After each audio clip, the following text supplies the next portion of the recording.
Welcome back students, आप सबों का स्वागत है आपके अपने प्यारे यूट्यूब चैनल पे। आज का वीडियो आपके लिए बहुत ही खास होने जा रहा है। आज मैं आपको बताने जा रहा हूँ emphatic with do does did. जी हाँ, emphatic with do does did ये काफ़ी इंपॉर्टेंट टॉपिक और चैप्टर है। इससे काफ़ी सवाल पूछे जाते हैं कम्पिटिटिव एग्जाम्स में। जिस क्लास के भी विद्यार्थी आप क्यों ना हो, आपके लिए ये फ़ायदे वाली वीडियो होगी। तो जल्द से जल्द आप हमारे चैनल पे नए हैं तो सब्सक्राइब कर देना। वीडियो अच्छा लगे तो सब्सक्राइब करना। मैं फिर से कहता हूँ, वीडियो अच्छा लगे तो सब्सक्राइब कर देना, ठीक है। तो चलिए आज की क्लास को शुरुआत करते हैं। आज हम लोग देखेंगे एम्फैटिक विथ डू डज डीड, जो काफ़ी ईजी, मैं आसान तरीके से आपको इसको बताने का प्रयास करूँगा, ठीक है। तो चलिए शुरुआत करते हैं। देखिए, सबसे पहले आप जान लें कि एम्फैटिक का मतलब क्या होता है। जी हाँ, एम्फैटिक का मतलब होता है जोरदार। जोरदार, यहाँ जोरदार कहने का क्या मतलब है। देखिए, एम्फैटिक, कोई भी सेंटेंस एम्फैटिक हो जाता है ना, तो वो सेंटेंस पे काफ़ी जोर पड़ता है, यानी वो सेंटेंस काफ़ी ज़्यादा जोरदार हो जाता है। तो मैं सेंटेंसेस के माध्यम से आपको बताने का प्रयास करूँगा कि सेंटेंसेस जो है वो कैसे जोरदार हो रहा है और उसको बोलने के तरीके क्या हैं, ठीक है, जिससे कि लगे कि सेंटेंस जो है जोरदार हो गया है, एम्फैटिक हो गया है। तो यहाँ कहने का मतलब ये कि नॉन एम्फैटिक से एम्फैटिक कैसे बनाएंगे, ठीक है, वो मैं बताऊँगा। तो सिंपल सेंटेंसेस को एम्फैटिक में यानी जोरदार बनाने के लिए आपको कौन से तरीके अपनाने होंगे और किस तरह का नियम आपको अपनाना होगा, ये मैं आपको डिटेल आज बताने जा रहा हूँ, ठीक है। तो चलिए शुरुआत करते हैं। देखिए, आपने समझ लिया कि एम्फैटिक का मतलब होता है जोरदार, ठीक है। ये बात आपको क्लियर हो गई, समझ में आ गया कि एम्फैटिक कहने का मतलब हो जाता है कि कोई भी सेंटेंस जो है वो जोरदार हो गया, ठीक है। आपको सबसे पहले बताता हूँ कि emphatic with do does did present indefinite tense और पास्ट इंडेफिनिट टेंस में कैसे होता है, ठीक है। चलिए सबसे पहले हम लोग प्रेजेंट इंडेफिनिट टेंस देख लेते हैं। प्रेजेंट इंडेफिनिट टेंस, ठीक है। इसका जो ना, इसका स्ट्रक्चर होता है सब्जेक्ट वर्ब 1 या वर्ब 5 और प्लस ऑब्जेक्ट फुल स्टॉप, ठीक है। ये है नॉन एम्फैटिक सेंटेंस, नॉन एम्फैटिक मतलब इसमें एम्फैटिक नहीं लगा हुआ है, ठीक है। अब इस तरह के सेंटेंसेस को आपको चेंज करना है एम्फैटिक में। तो एम्फैटिक में चेंज करने के लिए आपको क्या करना होगा, ये मैं आपको स्ट्रक्चर बता देता हूँ। देखिए, सब्जेक्ट डू, 1 सेकेंड,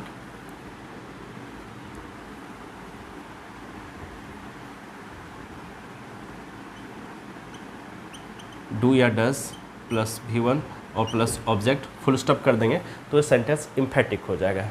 यहाँ गौर करने वाली बात ये है कि ये V1 क्या है, V5 क्या है, ठीक है, और डू और डज यहाँ फिर V1 कैसे आया, इसको समझ लेना आपके लिए ज़रूरी है। तो मैं आपको क्लियर कर देता हूँ कि देखिए, ये जो V1 है ना, V1 जो है कोई भी भाव अपने मूल रूप में रहता है वो भाव V1 कहलाता है। जैसे आप देख लेते तो थोड़ा सा आगे से मैं लिखता हूँ और भी जगह बचेगा जी। ये देखिए, V1 का मतलब हो गया कि कोई भी वर्ब जो होते हैं, जो एक्शन वर्ब होते हैं, वो अपने मूल रूप में रहता है, वही V1 कहलाता है। जैसे आप देख लो, प्ले, डांस, रन इत्यादि, ठीक है। अब देखना V5 क्या है। अब V5 क्या है ये भी देख लो। V5 जो होता है ना, V1 में एस या ES लग जाता तो वो V5 कहलाता है। तो देखें कैसे, प्लेज, डांसेस इत्यादि। तो उम्मीद करता हूँ कि आप समझ गए हैं कि V1 जो होता है वो किसी भी वर्ब का मूल रूप होता है, और V5 जो होता है यानी V1 में एस या ES लग जाता है तो V5 होता है। जैसे प्ले में एस लग गया तो प्लेस, डांस में ES लग गया तो डांस, ठीक है, डांस में एस लग गया तो डांसेस, ठीक है। तो आपने समझ लिया कि V1 क्या है और V5 क्या है, ठीक है। आप समझ लें कि कहाँ डू और कहाँ डज का प्रयोग करेंगे। देखिए, जहाँ V1 लगा रहेगा वहाँ डू का प्रयोग करेंगे, और जहाँ V5 लगा रहेगा वहाँ डज का प्रयोग करेंगे। सिंपल सी बात है, जहाँ V1 लगा रहेगा वहाँ डू का प्रयोग, और जहाँ V5 लगा रहेगा वहाँ पे आपको डज का प्रयोग करना है। मैं सेंटेंस से आपको समझाने का प्रयास करता हूँ, ठीक है। अब देखो, एक सेंटेंस में लेता हूँ।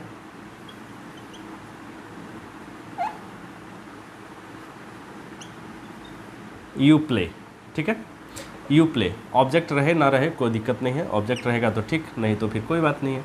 अब देखो यू सब्जेक्ट है, अब देखो ये प्ले जो है ना इसमें एस ई एस नहीं लगा तो ये V1 है, V1 है, ठीक है, ये V1 है, ठीक है। आप समझ लिए इस स्ट्रक्चर पे ये सेंटेंस बना हुआ है। आपको इम्फेटिक बनाना है, इम्फेटिक बनाने के लिए आपको सब्जेक्ट यानी यही सब्जेक्ट लेना है, मतलब आपको यू लिख देना है, ठीक है। उसके बाद डू या डज, मैंने आपको बताया कि यदि V1 रहेगा तो डू का प्रयोग करना होगा, ठीक है। तो ये क्या है, ये V1 है इसलिए यहाँ पे डू का प्रयोग करेंगे।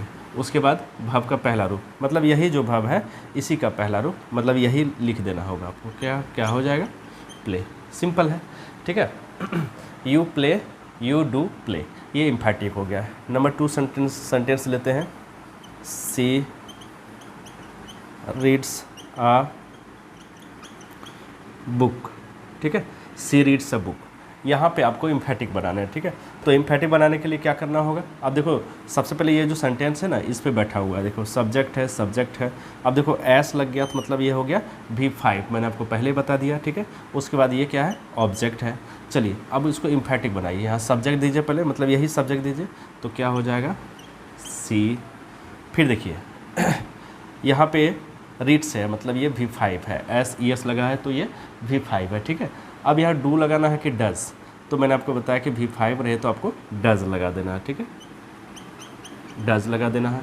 हाँ, उसके बाद देखिए V1, V1 क्या है, देखिए ये V5 है ना, इसी का V1 आपको कर देना, मतलब एस को हटा देना, तो क्या हो जाएगा यहाँ पे रीड, और फिर जो ऑब्जेक्ट है अब बुक इसको लिख देना है, हाँ बुक, ठीक है।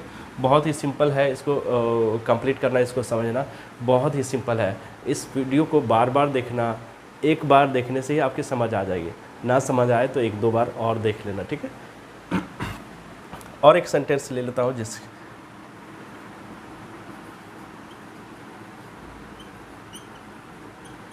राम डांसेस, ठीक है।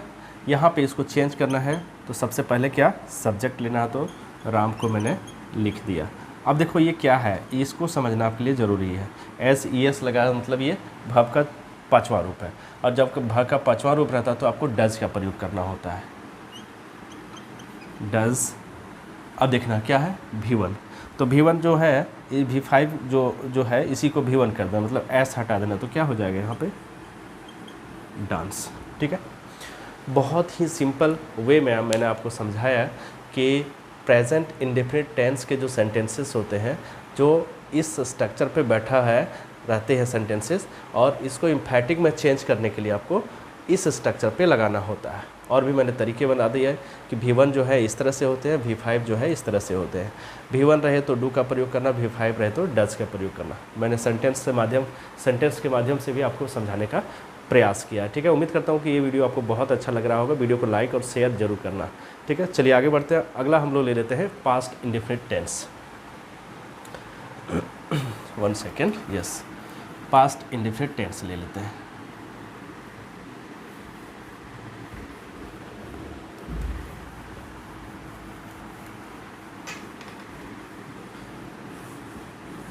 चैनल पे बहुत सारे वीडियोस मौजूद हैं, आप सभी वीडियोस को देखेंगे, आपको बहुत ज़्यादा लाभ होगा, आपके एग्ज़ाम्स आपके लिए बहुत इजी लगेंगे, ठीक है।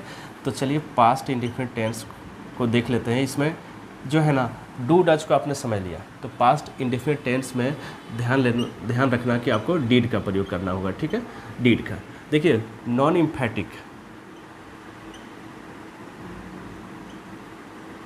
इम्फेटिक के जो स्ट्रक्चर होंगे वो सब्जेक्ट, वर्ब का दूसरा रूप और ऑब्जेक्ट, ठीक है। ये सिंपल पास्ट टेंस का स्ट्रक्चर है।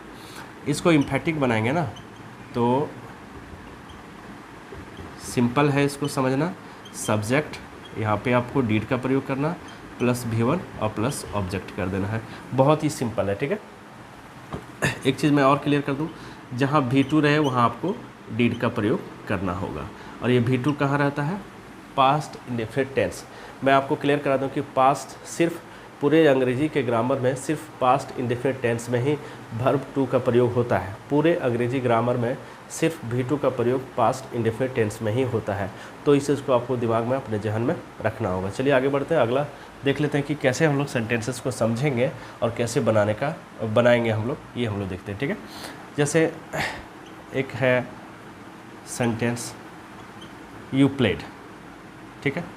चलिए, ये यू प्लेड, यहाँ देखना ये V2 है, चूँकि V2 जो होते हैं ना, V2 जो होते हैं ना वो भवन प्लस ईडी फॉर्म होता है, ठीक है। जैसे प्ले है उसमें ईडी लग गया तो प्लेड हो गया, राइट।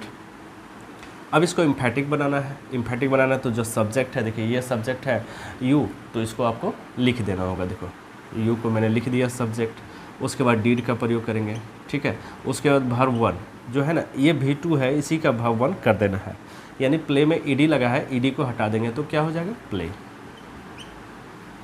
Very simple. नेक्स्ट है श्याम,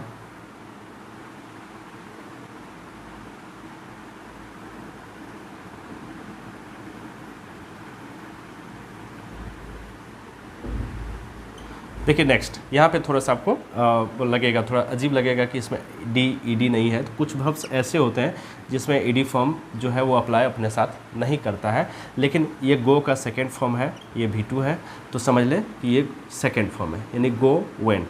गो जो है वो V1 है और वेंट जो है वो V2 है, ठीक है। तो वेंट है मतलब ये V2 है। आपको क्या करना है, इस स्ट्रक्चर पे बनाना है, तो सब्जेक्ट, फिर डीड का सॉरी, यहाँ आपको सब्जेक्ट लिखना है, मैं सब्जेक्ट लिख रहा था, यहाँ पे आपको सब्जेक्ट लिखना है। तो सब्जेक्ट क्या है, श्याम, श्याम। फिर डीड का प्रयोग करेंगे, फिर डीड का प्रयोग कर दिया आपने। अब देखिए वर्ब वन, ये देखिए V2 है, इसका वर्ब वन यानी क्या हो जाएगा, वर्ब वन गो, उसके बाद जो भी है वो लिख देंगे, टू मार्केट। बहुत ही सिंपल है, इसे समझना, emphatic with do does did को। एक और सेंटेंस ले लेता हूँ,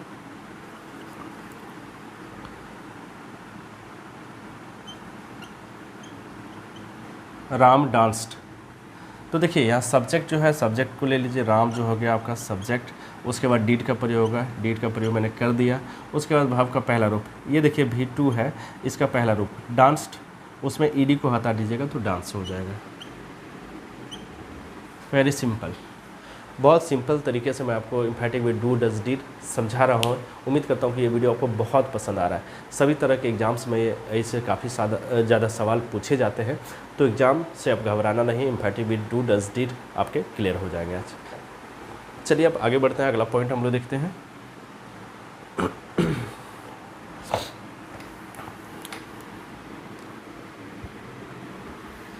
प्रैक्टिस जो है वो बहुत ज़रूरी है।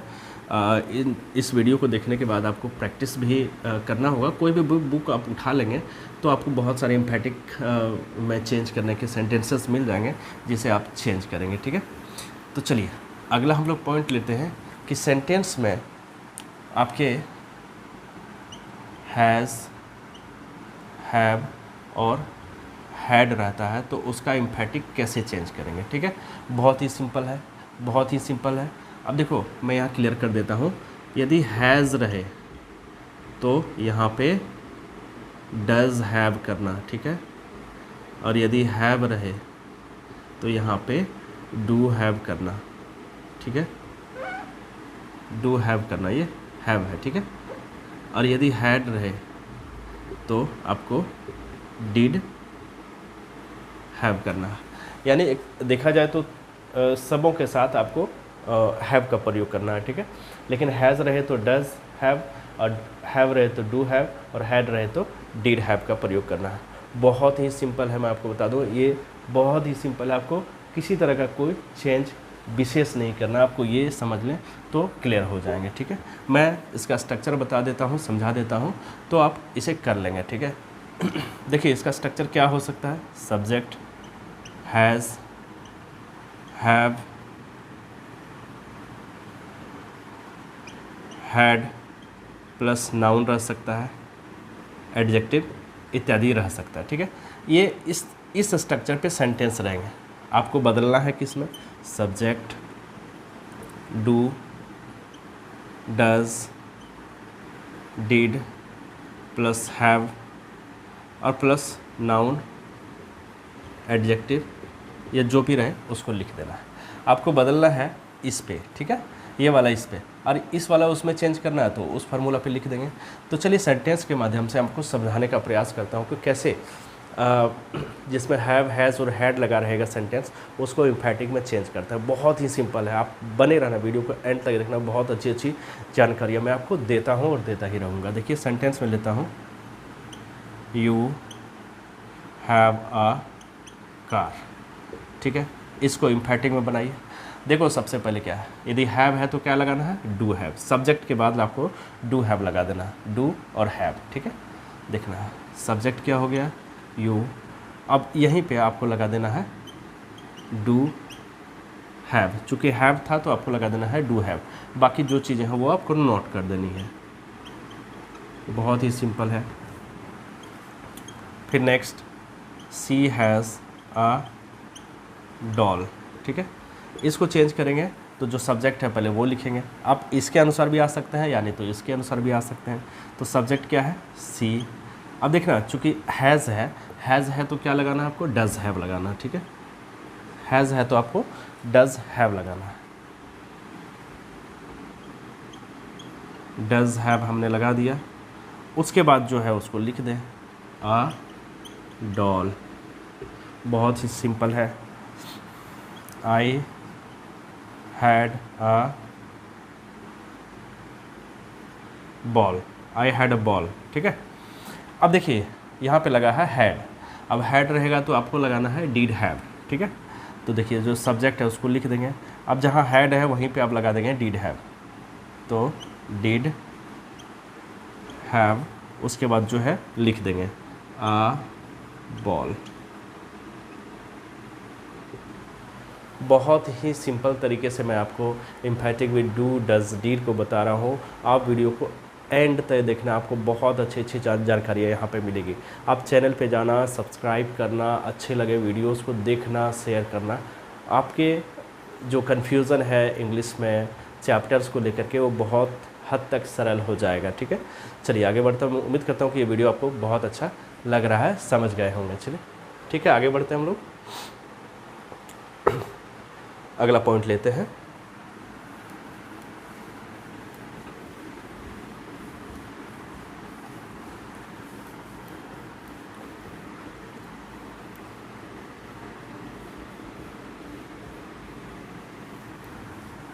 यस, अब आगे हम लोग देखते हैं कि इम्पेरेटिव सेंटेंस जो होते हैं उसका एम्फैटिक कैसे चेंज करते हैं।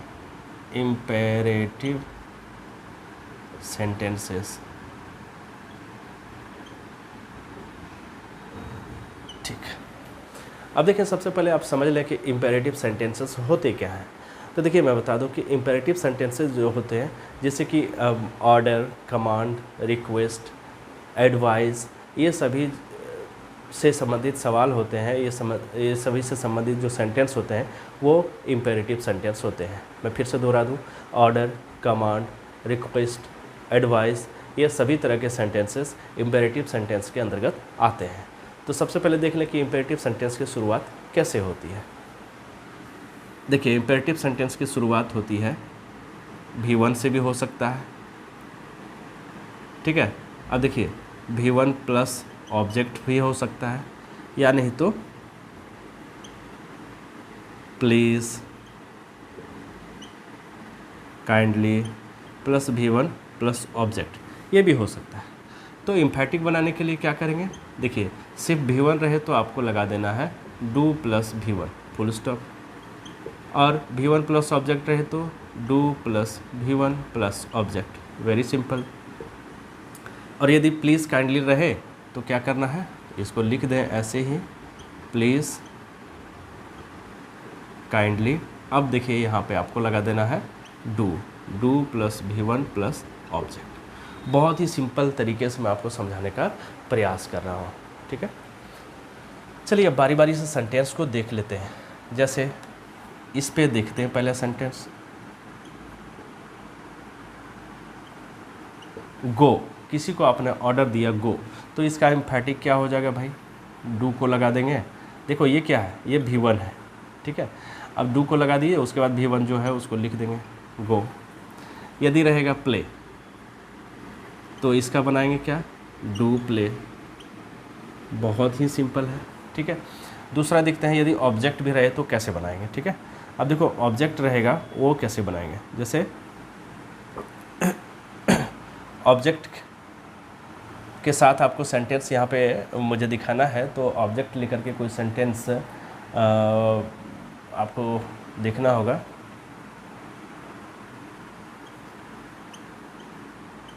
रीड अ बुक, ठीक है। यहाँ देखिए ये ऑब्जेक्ट है, ये verb का पहला रूप है, ठीक है।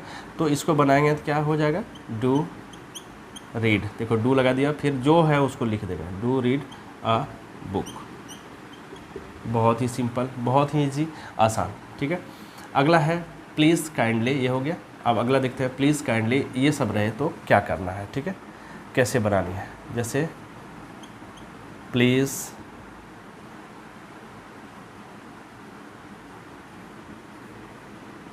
कम हियर, ठीक है। तो क्या करना है, सबसे पहले प्लीज़ है तो प्लीज़ को लिख देंगे यहाँ पे, आप देख सकते हैं स्ट्रक्चर में भी प्लीज़ लिखा हुआ। उसके बाद डू, उसके बाद डू का प्रयोग कर दें, उसके बाद verb का पहला रूप, उसके बाद मतलब यहाँ से यहाँ तक जो भी है उसको लिख दें, ठीक है। डू कम हियर, ठीक है। बहुत ही सिंपल है, बहुत ही सिंपल, बहुत ही सिंपल है एम्फैटिक विद डू डज डिड। तो देखिए एम्फैटिक विद डू डज मैंने आपको करा दिया। इस वीडियो को बार बार देखना, आपको मुझे लगता है एक बार देखने से ही वीडियो समझ आ जाएंगे, आपको कहीं कोई दिक्कत नहीं होगी। एग्ज़ाम्स में आप घबराने की बात नहीं है, आप एग्ज़ाम्स में बोल्डली जाएंगे और सारे सवालों का जवाब आप देंगे, ठीक है। ये वीडियो अच्छी लगे तो चैनल को ज़रूर से ज़रूर सब्सक्राइब करना, अपने दोस्तों को शेयर करना और हमेशा देखते रहें। चैनल पे आपके लिए बहुत सारे वीडियोस हैं, आप आएँ देखें, आपका हमेशा स्वागत रहेगा। So thanks for watching, wait for the next video.